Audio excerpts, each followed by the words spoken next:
17th when we had to shut down the winter sports. But what I really want you to think about today is focus this way. I'm seeing a large range of questions from what are we going to do on August 17th to will there be a summer coaching waiver in 2021? And if there's anybody on this call that can predict what the summer of 2021 will look like, please call me so I can get that information from you. But here's your real focus for today. We want to focus on how do we get started on August 17th with our fall sports, prepare those coaching waiver seasons for volleyball and football. Let's not worry about what the winter's going to look like or the spring right now. Let's really just start to focus on what is it going to look like for fall sports. And so that's the key I want you to think about as Bob joins us and presents some information later. But first, we're going to turn it over to Laura with a technology update. Laura?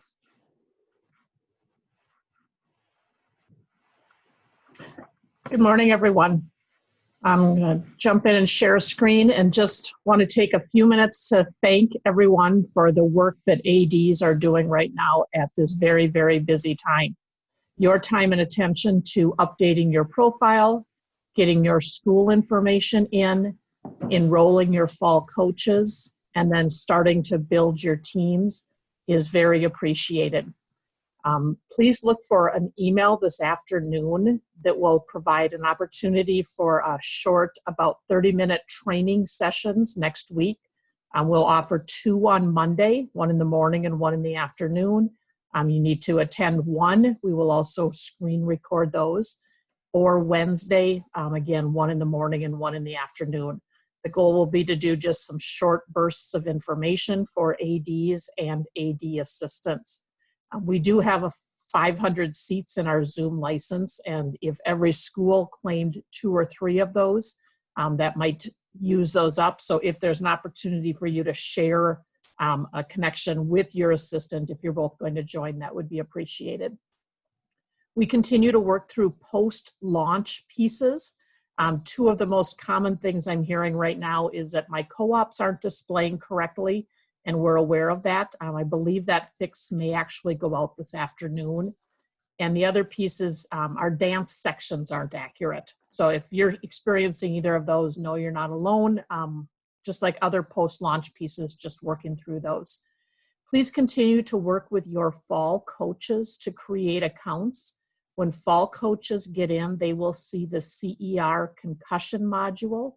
That is the only CER that is required at this point. There will be more added, but as per board approval, there is only 1 at this point. General rules meeting is also available for all coaches at this point.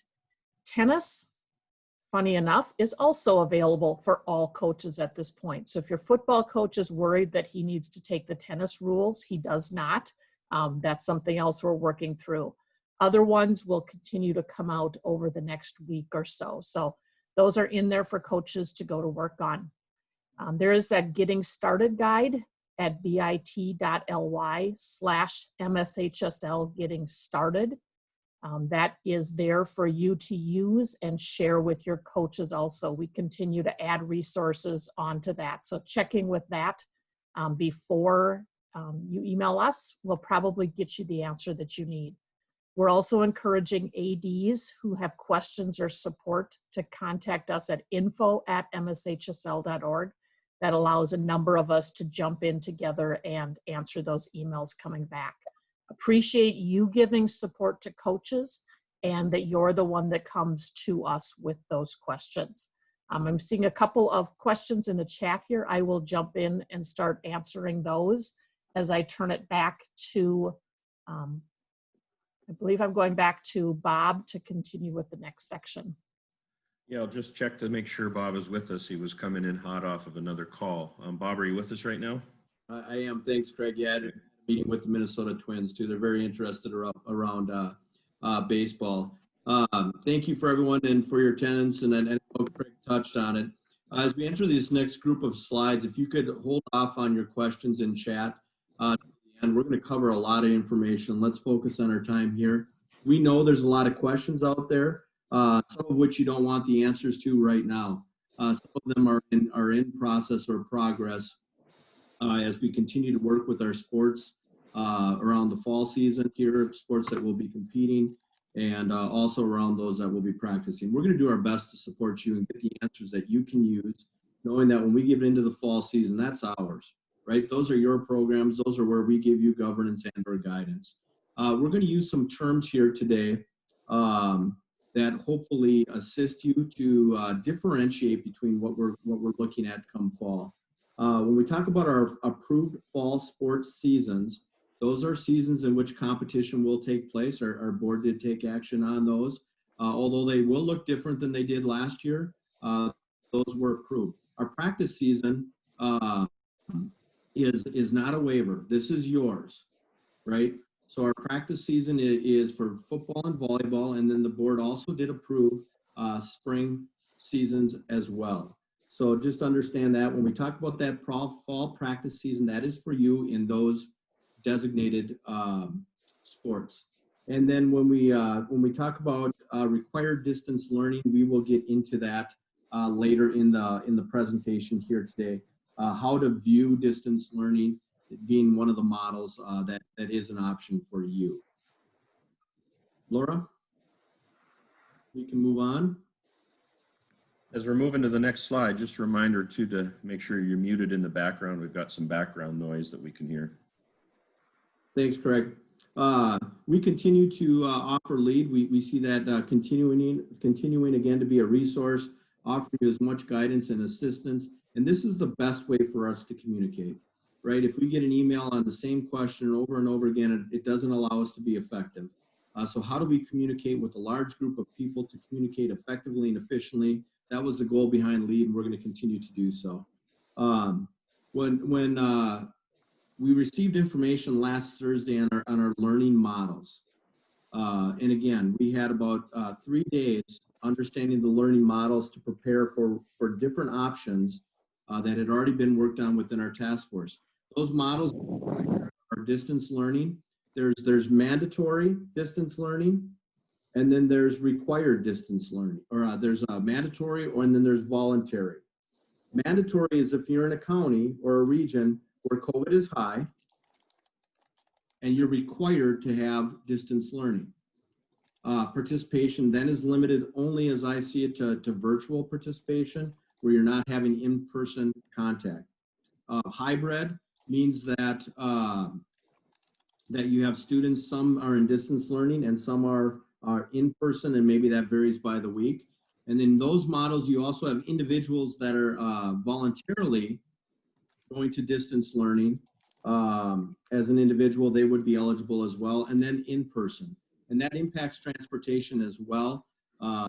You know, as I've seen it, hybrid is 50% occupancy with masks. If you're in person, that's 100% occupancy of a bus with a mask. Laura, if we could go back to those slides too, that would assist me. And again, this is where we have to remember that we're different. In talking to Commissioner Tomes and the MDE, we are held to a different standard, right? We are very concerned about what's happening out there around the club model or youth sports model, knowing that it's happening.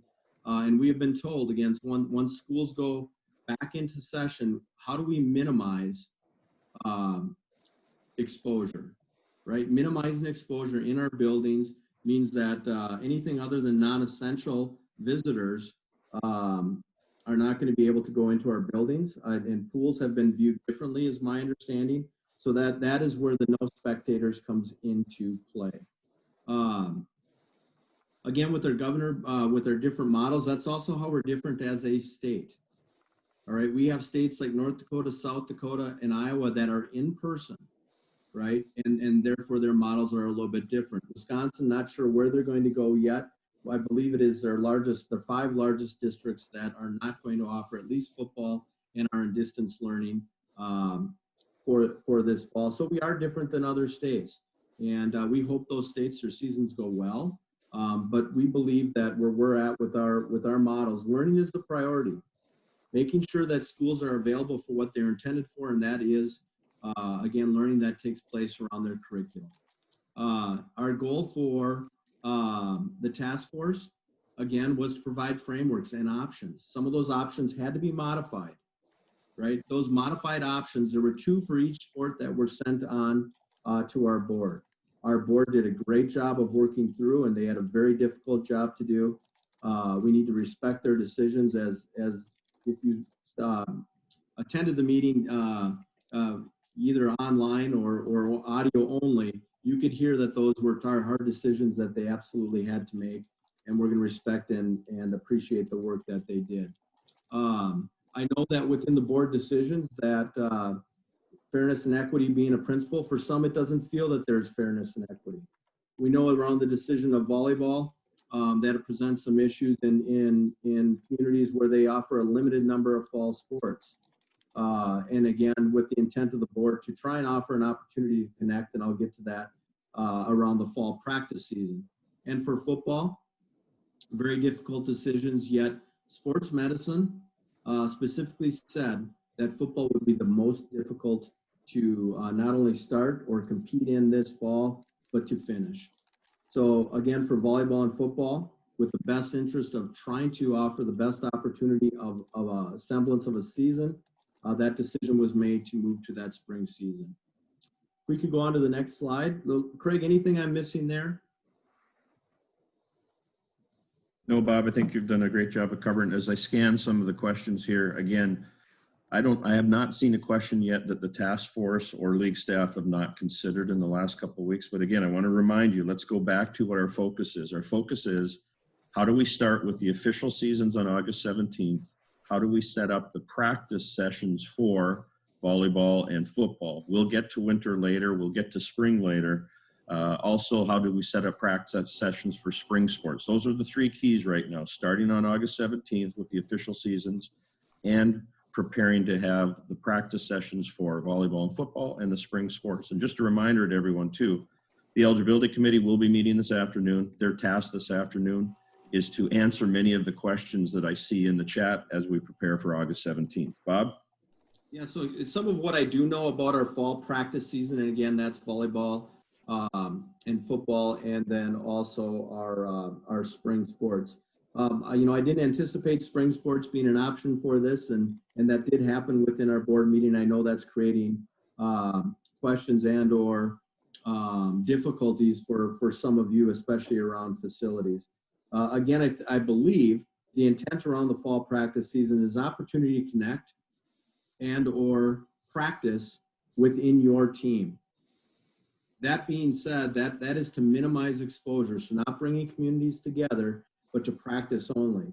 I've met with Football Advisory. They've done a great job of creating a framework that will be brought to the eligibility committee, and I know Jody has done the same with volleyball. Some of the things that we're hearing from those coaches are, let's not allow those, football, volleyball, or the spring sports to have to compete. There's also been a trend of information that will be presented to the eligibility committee to not begin this fall practice season until after school starts. And I believe that'll be a recommendation brought to the eligibility committee this afternoon. It's not intended for scrimmages. It's not intended for competition. It's not intended for tryouts, right? How do we take care of our student athletes that do not have a season that they typically have had in the fall, to connect to that adult and that coach in their lives that we know is so important. When it comes to other teams, coaches should not be coaching other teams that have student athletes on them. That access is not the same as a coaching waiver period, summer coaching waiver period.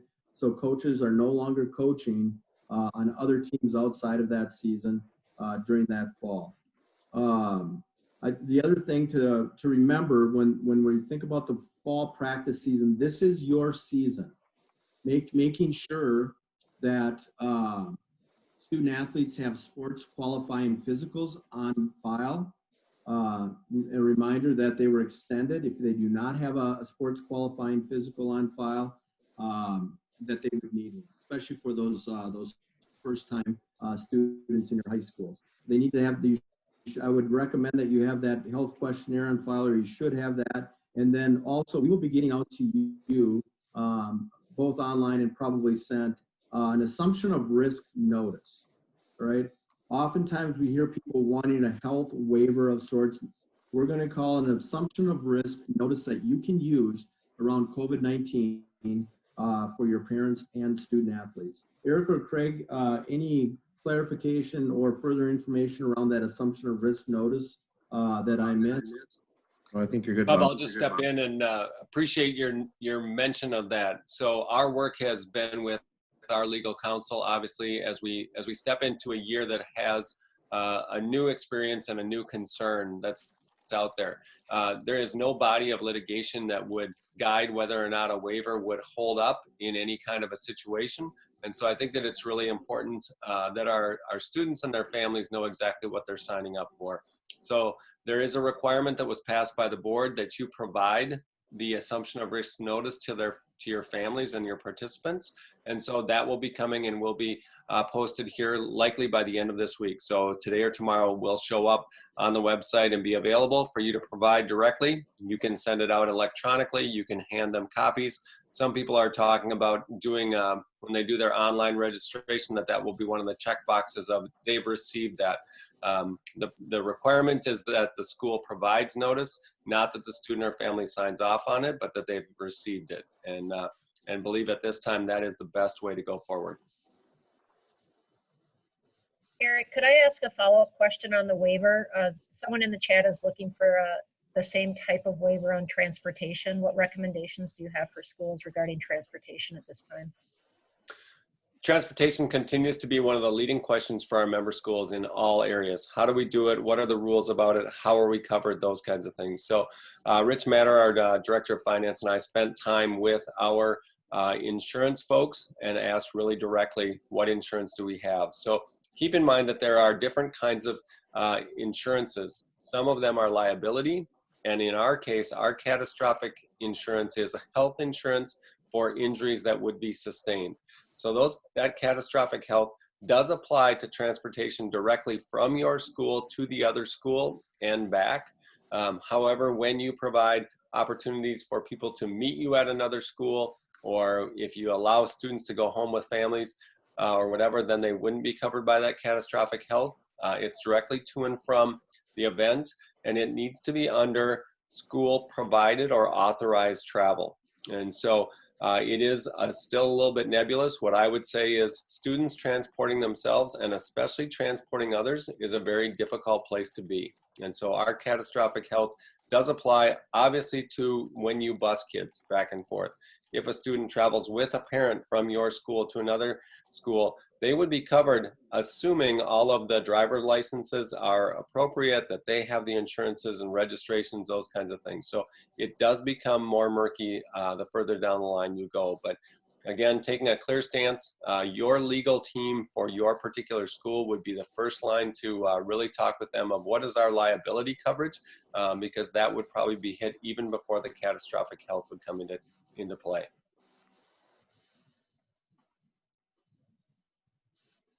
Thanks, Eric. If we could go back to the slide there, continuing to talk about what that fall practice season looks like. Again, that fall practice season is yours. That is not a waiver, right? So this is an opportunity for your coaches to have those opportunities with your student athletes, and you're basically hiring them to do so.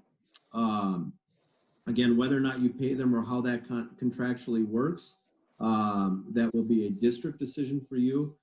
Jody, I know, met with volleyball today, football for myself as well. They're looking for a shorter period of time on the football front to work with. So I don't see that opportunity for practice to be in a full 9 weeks or 12 weeks or whatever we depend on with fall, but a limited opportunity for those practices if that assists you when it comes to contracts. If we could go on to the fall sports season where it's offered. What I heard from the board and what we're working on now, and again, protocols will be coming to you specifically around these sports, including COVID related, things like screening, sanitization, modifications, and or how the game may look different or how the sport may look different from the National Federation. In many cases, and I'll ask Craig to comment on tennis, what the framework that was given, especially around sport like soccer, was a 20% reduction in weeks and a 30% reduction in competition. The rationale behind that, again, is to minimize exposure, right? And knowing that there will be a disruption to a season, COVID related in our state, that you have time to utilize if a school were to enter into that protocol, or if a district and or school has to go to mandatory distance learning due to COVID. No scrimmages, no invites, or tournaments, and duels and or triangulars in cases where that fits. Again, how do we minimize exposure for our fall sports? I think the other way in which we're held to a different and higher standard, when you think about Major League Baseball and what you see, their protocols, there's social distancing, there's masks being worn, celebrations look really different. You know that when competition begins in fall sports, when there's media or pictures being taken, if they're not practicing MDH and MDE guidelines, that will come back to you, and in many cases will come back to us. We need to be good stewards of where we're at in COVID-19 times, and we need to make sure that our programs work well. We should not forget what we've already learned when it comes to that. Indoor sports, again, with visitors are not allowed indoors other than non-essential. And I do think when it comes to volleyball, indoors was a standard that they considered around risk. So those, again, if we're asked, recommendations are that buildings are not open to anyone other than your staff and your students and essential employees. Again, pools are looked at and being viewed differently. This is fluid information and language that we receive from MDH and MDE. Sometimes it's hard to find. When we do find it and do hear it, and when it is different, we will get that out to you as soon as we possibly can. Anybody on staff, anything else I'm missing around where we're currently at on the approved fall sports seasons? Just a couple things, Bob. We want to go back to the rationale for the decisions that the board made and what the task force presented. And so when the decision came to decide, obviously, that football and volleyball would not have a traditional participation opportunity, what we would consider a pre-COVID fall season, what we heard from all of you over the last few months was, if anything is possible, at least let us have contact. Let the coaches have some contact to work with their kids. And so that's why the board, from the task force recommendations, approved the fall practice season for volleyball and football. And then the same was asked for the spring sports, if we could provide them that practice opportunity. What your eligibility committee will be doing today is looking at a number of these questions in the chat and also looking at what the seasons will look like. Each of the league staff who oversee specific sports in the fall have already been preparing what those seasons will look like.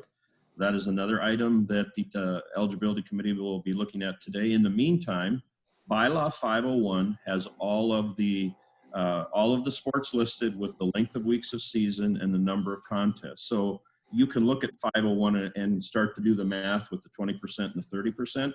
I was working with Rick Engelstad yesterday in a couple calls and emails. Their tennis group has already mapped out what the season looks like. And additionally, that's going to be information that you'll share with your coaches once our eligibility committee gets through some things today. So again, we want to focus on that August 17th for the sports that will have a season. A couple of the questions in the chat as well. You know, a lot are related to, will coaches be paid or not for the practice sessions? And those are school district decisions, but I kind of look at it like this. If you would have had football and volleyball, you would have been paying those coaches. Now they have an opportunity for a season of practice. That should consider some moving towards paying them. The other things we're seeing in here are guidelines. What does everything look like? Those are also things that we'll be looking at. What are the guidelines for hosting a swim meet? What are the guidelines for hosting a cross-country event? And you know, again, the questions I'm seeing in the chat, we will certainly get to our eligibility committee today. Bob or Eric? Yeah, Craig, can you mention how tennis is different around duels, please? Yeah, the whole intent also of the reduction in seasons across the board was, and you've heard us say this for the last few months, how can we have participation and how can we minimize risk? And so in some sports, traditionally, multiple events take place on the same day. And let's take something like tennis, which could have a triangular or a quad pre-COVID. The real thing to do here is to schedule a single event on a single day, not scheduling a triangular, not scheduling the quad. And this is why. If you schedule a tennis event on Tuesday and you have another one on Friday, and it's just a single duel each day, that's 2 schools only, and the risk of exposure is limited to those 2 schools. If you have a tri or a quadrangular, and these are some of the things that the task force thought about. If you have a tri or a quadrangular and all of those schools compete against each other, you've just added a tremendous amount of risk exposure potential because the 4 schools are all interacting. So the whole concept behind 2 events a week is to space them out so that you have a contest one day, and should somebody show some of the symptoms before the next scheduled event, you have the ability to step up and follow the COVID procedure. So that's the idea behind 2 events a week and not having multiple events on the same day. Bob, any other ones you saw? Could I, in 1 second, Craig, could I jump in here and just ask a question of clarity from you? I've seen the question a couple of times. Fall practice is a season. So when looking at volleyball and football, it's not a waiver, it is a season. Is that correct? It is officially a sanctioned Minnesota State High School League practice season. It's not a coaching waiver like the summer coaching waiver. It's not a non-school training opportunity. It is recognized as a league participation event. And so questions like we're seeing in the chat and that the task force and board considered would be things like, okay, so I'm in a volleyball official season. Can I be on a club team at the same time? Right now, the bylaws say no, you would be on if you're with the official practice season for volleyball, that would be your only volleyball you could participate in during that official practice season. Again, those are the kinds of questions that the eligibility committee will be looking at this afternoon. Yeah, thank you, Craig. And we wanted to get away from that term waiver, right? You have more responsibility around that season when it comes to the practice season only. And Bob, on that again, our school, you through the LEAD network and through your liaison said, it is imperative that the minimum we have is the ability to have contact. That the coaches, our high school coaches, can work with our high school kids in some fashion. And recognizing that, that's where the board of directors came up with that decision to allow an official practice season. Bob? Yeah, good. Thank you, Craig. If we could move on. So some of the information that we've noted here today, such as visitors being viewed as spectators, again, there's great resources out there within the MDH guidelines and such. If there's information that you need, it can be found in these documents as well. I think the visitors interpretation was directly from MDE and our contact there. And as you move forward into school, again, some of where we're at currently right now in the board decisions is, you know, we're anticipating when students start to come back into school buildings that there will be increase in transmission, right? And if there isn't, hopefully we've assisted in accomplishing that. So again, the priority is around learning. When it gets indoor, that we want to do our best to mitigate exposure to the best of our ability. And when it does occur, it's in that learning setting. And again, anything that we can do to be socially responsible, to assist with learning, that is our obligation. So we will continue to post these resources as we find them. And if there's just language within that we can point out or identify, we'll do our best to be able to do so. Craig, anything I missed here, or Laura on the microsite and where that's found? Thanks for bringing that up. Yes, all of the CDC guidelines have been on our microsite for quite some time. So as the schools prepare to get ready for participation, they should follow those CDC guidelines. Also, there were some things in here with what if we do have a confirmed exposure. The CDC guidelines and the MDH guidelines are all on the microsite. A couple other things here as we move forward, Bob. I'm just looking at the chat here. We're talking about, I just got to, you take over and then I'll get to those questions in the chat, Bob. Great, let's move on to the next slide if we could. And again, we're trying to give you real-time answers to real-time questions that are out there that are most pertinent right now and the answers that we have. I wish we had answers to every one of your questions. Again, some of them you might not like right now with the information that we currently have. At this time, I'm going to, finances was another part of the conversation with our board on Tuesday, and I'm going to turn it over to Eric at this time. Thank you very much, Bob. And Craig, maybe one thing that I'd ask you, just based on questions, it's really around participation, and just talk about multiple sports in the same season, given that we have initiated a practice season in the middle of what's typically a season that already exists. So talk about the ability of students to be in more than one of our programs at the same time, if you would.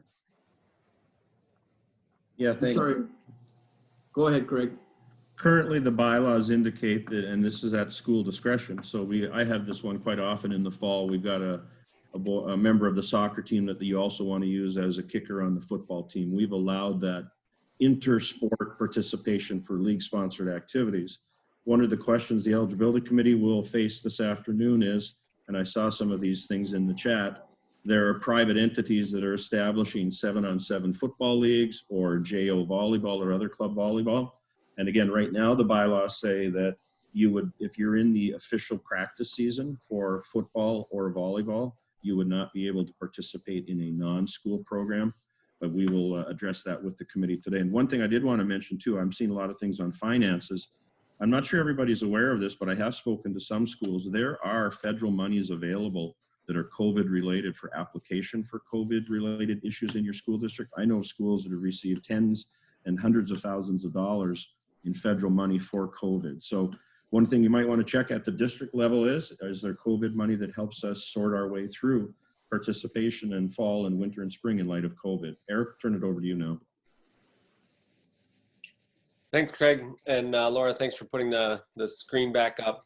The financial implications for the league of COVID are significant, and we've talked about that. And you as member school representatives need to be informed and know where things are at. The membership model that has been in place for years and years and years, which has been basically all of our section and state tournaments and all the services of the league and all of that has come to you under one basic set of fees, which included a membership fee and then the declaration of the activities that you want to participate in. And so as the board was looking at this at their July meeting, knowing that lots of things around tournaments are going to be a challenge and may or may not even exist, the focus was how do we create a sustainable model? And they then called a finance task force that came together, and a number of the people on this call were part of that task force. We had representation from school board members, principals, superintendents, ADs, et cetera, that were all a part of that. We had virtually every type of school we have within our association that were represented, from home schools and public schools to private schools, large schools, urban schools, metro schools, outstate schools. All of them were a part of that. And the focus there was to provide models or ideas that would come forward to the board as a sustainable financial future. And so as we take a look at what that is and what that committee came up with and provided to the board, their focus was built on a few different things. One, that it needs to be sustainable in the short term, and then also building forward into the long term. And that the philosophy was that this is a membership organization. And there's some aspects that are required in regards to representing what activities the schools want to participate in. And then in other cases, there are services that are provided for every school, regardless of size, location, et cetera, that are part of being a member of the State High School League. And so the model that was brought forward to the board and ultimately approved was one that would have 3 installments. And so there was the initial membership fees that would be put in at the beginning of the year. And those have gone out, and you've registered for your activities for the school year and have taken a look at all of that, and those will be invoiced. And then similar to when revenue typically comes into the league around the time of tournaments, whether we have them or not, there will be an installment invoice that would come out at the end of October, payable by the end of November, and then another one that would be out at the end of February, payable, or at the end of January, payable by the end of February. And so that is the style that is brought forward. The goal is to have the sustainability of the league be the priority, and that when or if there are positive results on revenues over expenses, that the reimbursement come back to member schools and it be related back to the ways in which the money is going to be invoiced. In general terms, there is a sliding scale based on a 4-class system. The group said that there's some sensibility in keeping it more simple than very complex. And so using a 1A, 2A, 3A, 4A model with some separations as schools get very small, below 100, below 50, and even below 5, because we do have some schools that are that small. And again, remembering that half of our schools are 250 students or less, that's significant. And we know that budgets are adjusted according to, especially at the public side of things, based on the number of students that you have in your programs. And so those numbers, as you're thinking forward, you and your superintendent, school boards, head of schools will be receiving direct messaging from the league with the details of that plan as we go forward through this year. As you've heard here, there's been estimates that at least $3 to $3.5 million worth of revenues may not be a part of the league based on the fact that tournaments can't happen or cannot happen in the same way that they have. Right now, talking to our pro sports facilities, the Xcel Energy Center and US Bank yesterday, they're talking about trying to figure out if they're even going to try to have fans, given the current limitations on indoor spaces being limited to 250 or less. And does that even make any sense, or do they just play the games similar to what's going on right now in some of the other professional models? So ongoing questions and challenges, a lot of concern about continuity and making sure that the service is provided based on the changing landscape and how much things are different week to week, and the number of questions that I see in the chat, all questions that we've talked about and asked one another and ourselves. There's need for continued direction and leadership, and appreciate the support. Our board of directors worked exceptionally hard over the last week as they gathered information, took things from the task forces, both of the task forces, for all of you that are on this call that were part of them. Just amazing work, really, really significant.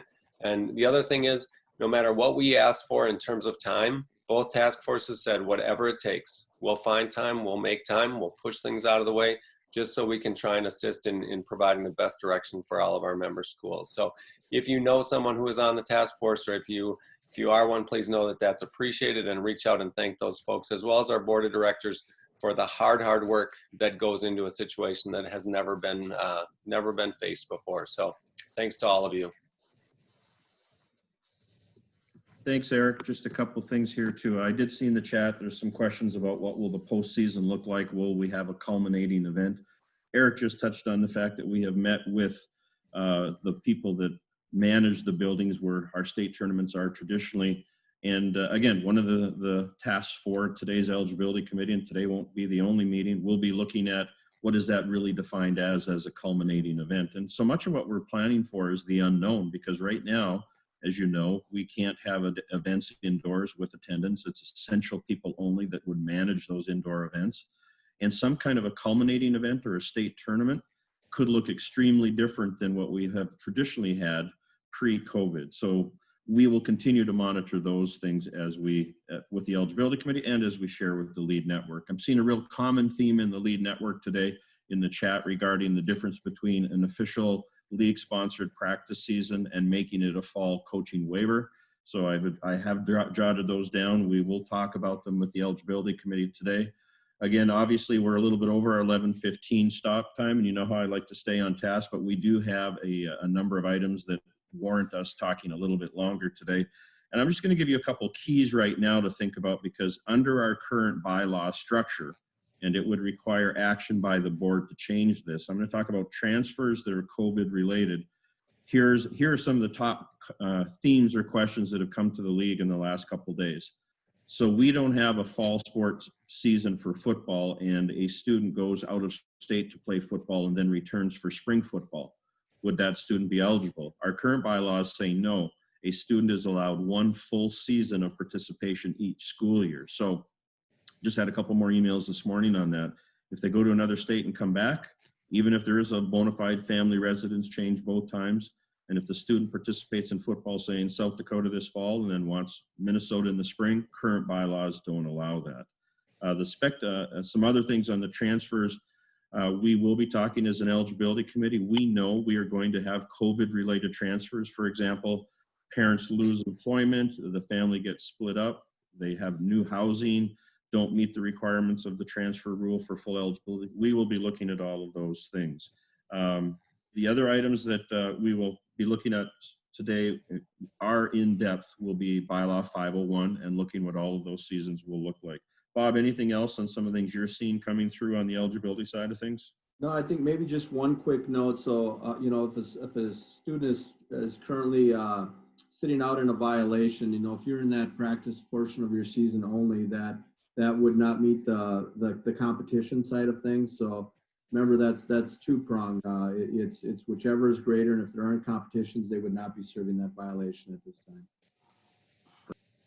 Otherwise, I wish we did have more questions or answers to so many of your questions. We're going to get that information from the eligibility committee out to you as soon as possible. Our fall sports directors are working as quickly as they possible with their advisory groups to get to the parameters around what those seasons look like. We'll get that out to you as soon as we can when it makes sense and it is finished. Otherwise, anything else from our staff or anything else that you're seeing? I know we have gone over our half an hour. We're going to continue to work with you and provide the best information that we can in a timely fashion. Bob, I just want to continue to compliment. I see lots of regular comments in the chat about lots of questions. You folks are doing an amazing job in a really uncertain time. And you know, if you read the article on Go for Football, they're trying to start practice for their first game September 5th. They don't even know if they're going to have a season. They put out a schedule, and yet they're waiting to find out if that's going to happen. The uncertainties are everywhere. You're doing an amazing job. You're asking all the right questions. We're going to try in real time to provide as much as we can, as fast as we can, and at the same time try and cross-check to make sure that our consistency is there. Realize that a fall practice season, we've just never been an organization that's had a practice season, yet there's a strong desire to try to meet the opportunity for folks to be able to engage with their teams and with their coaches. And we have to do that as safe as we possibly can, and we're trying to design that. Remember that you as a member school always can be more restrictive than what's allowed by the high school league. And I know that that's a challenge. And in the same way, if we go to a waiver, that also would create even more of an open setting as to what could or may not happen. And so I know that more work will be done there, but just really appreciate everyone's involvement. And again, a shout out to the lead liaison group, who also provided a lot of background and information in preparation of this particular meeting. So thank you for everything that you're doing. Thanks, Eric. A couple of keys here I'm seeing at the tail end here. Everyone's asking to make sure we have some clear guidelines for the official fall seasons when we start on the 17th. Trust me, that's the task that we will have with the eligibility committee today, and to prepare as much as we can for August 17th. So we'll work today, early next week. We'll share everything we can. Focus on the fact we're going to start practice on the 17th, and then we can assure you that your seasons and what they look like will be ready early next week. So that's our big task for today with the eligibility committee. So Bob or Jody, anything else you picked up from the chat? I think a lot of thank you, Craig. A lot of thank yous to you and Craig. You've been a wonderful service to our member schools, and I hope that you continue to be able to do so, that we can use you as a resource in some way, shape, or form. So kudos to Craig as he signs off from lead, and we may have him on as a visitor in the future. You never know. So thank you. Otherwise, greatly appreciate all the work that you're doing. We're there with you. We're in this together, and right now, I wish we were in a different place, and hopefully we will be soon. Thank you.